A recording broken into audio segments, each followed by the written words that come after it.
Hey guys, welcome to the Fight Tonight channel. Friends, before starting to watch this video, I would like to ask you to subscribe to my channel. I really want to get 3000 subscribers on my YouTube channel. Thanks for supporting me, guys. What is holding up the final contracts in the Gervonta Davis vs Garcia fight? It has been 10 days since Golden Boy Boxing announced that the hotly anticipated Gervonta Davis vs Garcia fight was all but done. Even in the world of boxing, where fans are used to last-minute problems cropping up, where nothing is done until everything is done, this is starting to get worrisome. 10 days ago, Oscar de la Hoya announced that the much-anticipated bout between Gervonta Davis and Garcia was all but made. On January 17, Golden Boy Boxing announced that they had finally received the contract from Gervonta Davis' camp, and that all that remained was for a few details to be hammered out. Both of these fighters are undefeated,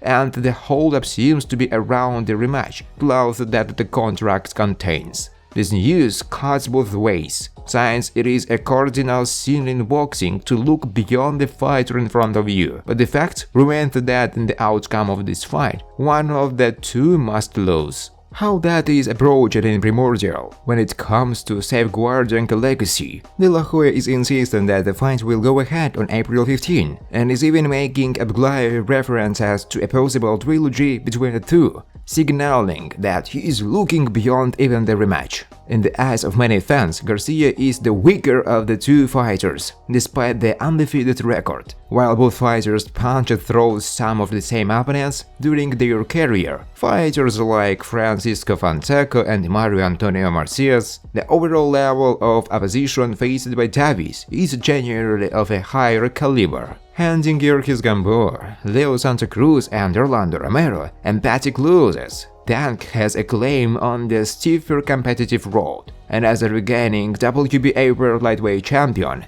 he commands respect in the ring. That is not to say that Garcia has been propped up against bombs along the way. He was knocked out Fonseca, Javier Fortune and Luke Campbell, no mean feat in itself, and got a receive win over Emmanuel Tagoy. However, Garcia has been relatively inactive throughout his career, fighting only 23 times in over 7 years, with his last 4 bouts including breaks of 11 and 15 months from the ring.